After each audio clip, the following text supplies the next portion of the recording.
La guerra de Malvinas, Sí. que me va a interesar también entender y compartir con la audiencia tu visión de ese momento en el Herald, que no existía la CNN, no existía la televisión por cable, lo único que llegaban eran unas radiofotos todas desdibujadas. Sí, con fotos borrosas. Claro, que en ese momento, por ejemplo, estar en Pinamar haciendo análisis político hubiera sido mucho más difícil que hoy, porque hoy tenés acceso hubiera sido tal vez casi imposible, pero, o sea, que gran parte de lo que vos estás pudiendo hacer es porque hoy la comunicación venció el espacio. Lo que pasó es que una vez durante las vacaciones, o la semana creo que era... La semana era la predecesora de noticias que vos escribías. Sí, creía que yo siguiera escribiendo los artículos. Así que yo descubrí que podría hacerlo enviándolo por Anton, por la empresa de micros. El señor lo mandaba por micro en una cajita. Sí, en una cajita. Y descubrí que podría hacer lo mismo con Río Negro, que tenía como una oficina en Buenos Aires. Así que, ¿por qué no prolongar las vacaciones algunas décadas más? Es más o menos lo que he hecho. James, Guerra de Malvinas, ¿cómo era? Muy difícil, porque para mí, como yo dije en una oportunidad, todos eran los míos. Yo tenía muchos como contemporáneos, los soldados británicos eran como los amigos de la juventud, y los soldados argentinos eran como los vecinos y como los amigos de mi familia. Así que para mí era muy difícil. Desde el punto de vista de la dictadura militar, ¿en algún momento durante la Guerra de Malvinas tuvieron alguna presión en particular? No, el problema es que para muchos hubiera sido un muy buen pretexto para, bueno, eliminarme, como matar a un inglés, haga patria, pues, bueno. Pero no tuvieron especialmente ningún comportamiento diferente de que antes de la guerra. Hubo muchísimas llamadas telefónicas. Era imposible trabajar porque era necesario pasar como 3 o 4 horas todos los días con el teléfono. Y también algunos otros periodistas argentinos importantes me habían aconsejado: por favor, váyase, no creemos que haya más desastres, aunque solo fuera por la reputación del país en el mundo en aquel momento. Así que terminé pasando un par de meses en Punta del Este. Ajá. Vos, Horacio, antes de la dictadura, fuiste jefe de redacción de Confirmado, de La Opinión, trabajaste en Clarín, y después nunca más trabajaste en lo que podría ser el mainstream de los grandes medios. ¿Fue una decisión tuya? ¿Crees que...? Me acuerdo una frase que está en el libro de Caparrós, en este libro de Caparrós, que dice que el gran periodismo nunca está en los grandes diarios, en los medios masivos, sino en los márgenes. ¿Fue tu decisión la de no trabajar más en los medios más grandes, más importantes? Fue un adiós inteligente de los dos. O sea, de alguna manera se parecen, ¿no? En el sentido de que eligen correrse de lo que sería ese centro. Horacio, una pregunta recurrente que te hacen y que me gustaría que constara en este reportaje a los fines de lo que también vamos a publicar en el libro Perfil, es ¿por qué no te fuiste de la Argentina? ¿Y cómo pudiste hacer para no irte de la Argentina? Pues en líneas generales la gente supone que a toda persona relacionada con Montonero la mataron o la secuestraron, y como a vos, no. La primera tiene que ver por qué decidiste quedarte en la Argentina. Yo obviamente he leído las cosas que vos mencionaste, pero me gustaría profundizar aquí sobre el costo del exilio y lo que significa irse. Yo estuve un año en el Perú, y durante ese año murió en México mi querida amiga Silvia Rudny, que era menor que yo, de una meningitis. Y yo tuve en ese año en el Perú un ataque de asma muy grave que duró una semana y que cuando mi corazón estaba empezando a fallar me dieron una endovenosa de Decadron y volví a respirar. Y yo tenía la sensación de que yo afuera me moría. Por supuesto que acá había mucho riesgo, pero además tenía una militancia acá. Y además una historia familiar en ese sentido. Si mi familia llegó de Ucrania a principios del siglo pasado, mi padre era el mayor de 4 hermanos, es el único que se quedó en la Argentina de los 4, y durante toda mi infancia viví las discusiones entre mi padre y sus hermanos cuando él se oponía a que se fueran y les planteaba a sus hermanos que se quedaran acá. Uno se fue a México, otro se fue a Italia, el otro se fue a Israel. Eso fue parte importante de mi infancia, esa discusión. Y a mí eso, digamos, de parte de mi padre, me inculcó un sentimiento de arraigo muy profundo. Mi padre además tenía, digamos, una vinculación muy profunda con los sectores populares, sin ser nunca un populista, que no fue, pero yo lo acompañé a él todas las semanas a las visitas que él hacía a una villa que todavía no se llamaba Villa Miseria, porque se llamó así a partir de su libro con ese título, pero íbamos a la villa, pasábamos buena parte del sábado o del domingo allí, hablando con la gente, conociendo. Y todo eso a mí me dio una cosa de arraigo muy fuerte. Y además, también la reacción frente a esa actitud patricia, despectiva de los Martínez de Oz, que era tan evidente. Alguna vez escribí sobre eso, el sentimiento de demostrar que este país no es de los Martínez de Oz, que es de los gallegos, de los tanos, de los moilles, de los cabecitas, y que no se lo vamos a regalar a los Martínez de Oz. Me parece que esas son las cosas la suma de cosas que incidieron para que me quedara incluso después del 77, cuando dejé de militar en la organización. A mí me separaron de la organización por falta de confianza en la conducción. Yo no tenía nada que objetar porque efectivamente era una buena descripción de lo que pasaba. Yo no tenía confianza en esa conducción. Y aún así me quedé y seguí con una tarea de difusión clandestina ya alejado de la organización. Hasta el 78. Hasta el 78. Con un mimeógrafo dentro de un placard. Y esas fueron las cosas que me movieron. El otro aspecto de la pregunta tiene que ver con, digamos, cómo logré sobrevivir. Y yo creo que eso tiene que ver con el azar, porque la represión no era, digamos, voy a buscar a tal persona. Era capturar a una persona que no se sabía quién era, pero se sabía que tenía una cita con alguien de la estructura que había caído previamente, y una vez que lo agarraban le preguntaban cómo te llamas, no antes. Y yo tuve la suerte de que compañeros que estaban detenidos en la ESMA, a los cuales los marinos les preguntaron por mí, dijeron que yo estaba separado de la organización, que no estaba más.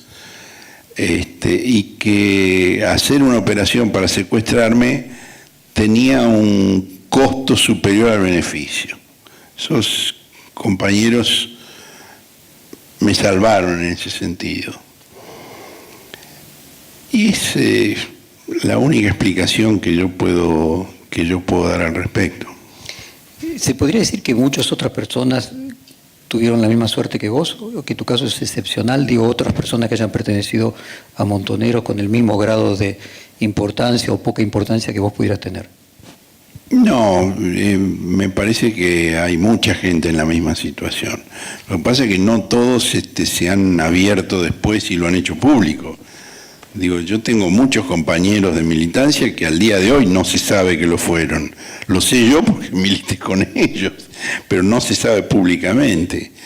Los militares mataron mucha gente, pero también mataron a mucha gente que no tenía militancia, porque tenían una concepción justamente imbuida por la jerarquía católica.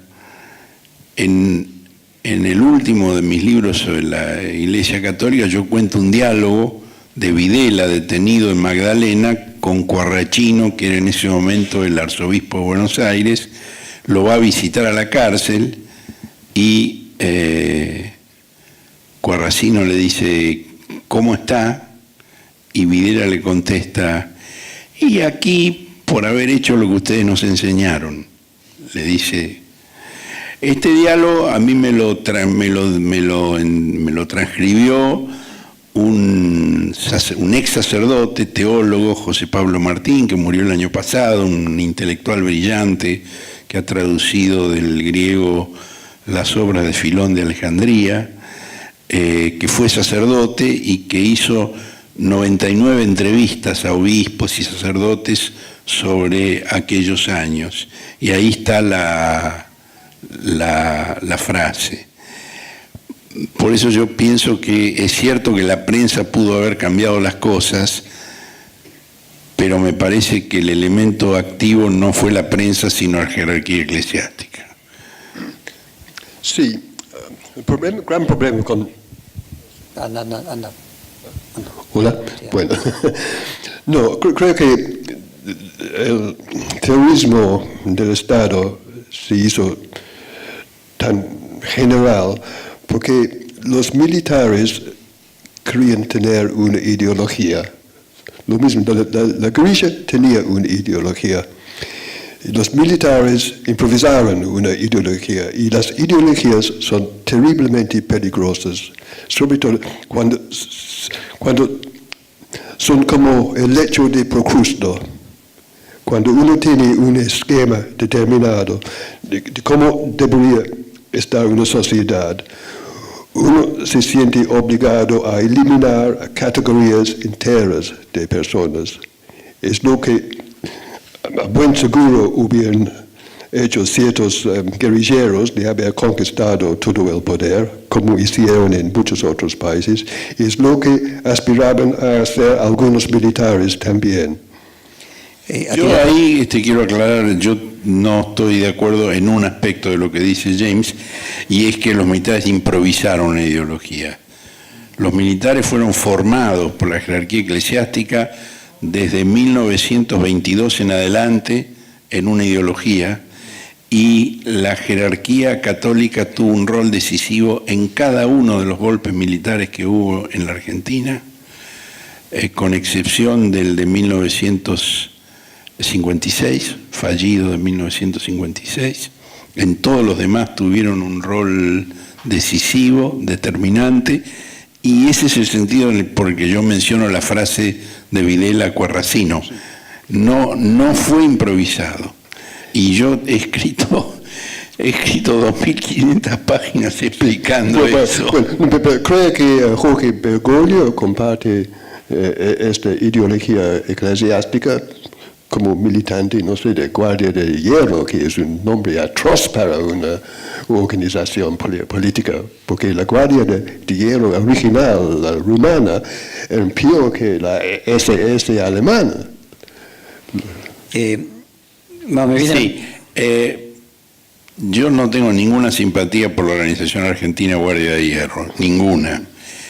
pero me parece que no se puede equiparar con la Guardia de Hierro de San Miguel Arcángel de Cornelio Codreanu, que fueron fascistas rumanos. Sí. Estos no fueron fascistas. Sí, pero la iglesia... Fueron una mezcolanza, había de todo, había judíos como Grabois, después se convirtieron en una secta religiosa. Sí, es muy argentino, no rumano. No, pero los jerarcas de la Iglesia Católica sabían muy bien las connotaciones de Guardia de Hierro, pero ¿por qué no protestaron? Había la frase esta de Groucho Marx de que la inteligencia militar es a la inteligencia lo que la música militar es a la música, ¿no? Sí. Creo que era de Bernard Shaw. Bueno, yo creía que era de Groucho Marx, pero bueno, en líneas generales el recuerdo que yo tengo también era de mucho eclecticismo por parte de los militares y mucha desorientación y más estupidez en proporciones muy altas. No sé si vos también tenés esa misma... Mi impresión, sí, que yo creo que fue una ideología lo que no tiene que ver con la maldad. Nada crítica tan nítida, digamos, como la banalidad del mal. La estupidez y la ideología no son excluyentes. Exactamente. Son complementarias. James, ¿y vos por qué no te quedaste en la Argentina? Digamos, el señor tiene lógica explicación. Bueno, yo tengo raíces en la Argentina. Mi madre era argentina, pero con el nombre Flora Stewart Macquarie, que es ultra escocesa. Sin embargo, mi madre nació en la Argentina, era ciudadana argentina, volvió a la Argentina después de la guerra. Y yo oía... La guerra de la Segunda Guerra Mundial. La Segunda Guerra Mundial era con los WAF, que eran el servicio militar británico de mujeres. Pero también mi abuela había pasado como 25 años en la Argentina y mi abuelo materno también. Así que para mí siempre había con sensación de que era un país que debería bien visitar por lo menos. Y después me reuní con mi madre acá y tenía una hermana que sigue vive y otros parientes y mi mujer es argentina, mis hijos son argentinos y bueno. Lo que pasa es que James se engaña por la forma en que habla, pero es totalmente argentino. No, claro, porque si uno... Yo llegué al país a los 26 años, mi cumpleaños, 26 años, y ya era muy difícil modificar la forma física, digamos, de pronunciar las palabras. Hubiera sido posible si uno fuera un espía profesional, digamos, o un actor, pero... No, pero incluso yo recuerdo leyendo las notas tuyas en la revista de Jorge, primero en la semana y después en Noticias, o de Gustavo, descubrir algunas construcciones idiomáticas en castellano que parecen tomadas del inglés, como si escribiera en inglés y luego lo tradujera. No, puede que, pero al menos que en los artículos de otros, porque ahora hay muchas construcciones periodísticas españoles que son calcos del inglés. El señor vivió siendo traductor. Sí. Así que tiene conocimiento de lo que dice. Sí. Para cerrar, me gustaría, ¿qué consejo le darían a las nuevas generaciones de periodistas? ¿Y qué se podría hacer para, bueno, si un golpe militar hoy ya no es posible, qué otras formas de autoritarismo pueden ser peligrosas y qué debería hacer el periodismo para no repetir los errores de la época de la dictadura? A ver, James, vos primero. Bien, mi único consejo sería leer mucho y leer bien, leer los clásicos, porque el mundo no empezó hace un par de semanas. En nuestro mundo nació hace por lo menos 3.000 años. También recomendaría estudiar, si es posible con profundidad, una otra civilización, una otra cultura. En mi caso, pasé muchos años estudiando japonés, leyendo libros japoneses, y creo que me ha ayudado a tener una perspectiva un tanto distinta de lo que está ocurriendo en el Occidente. Eso es todo. Y Yo vos, coincido con casi todas las cosas que dijo James.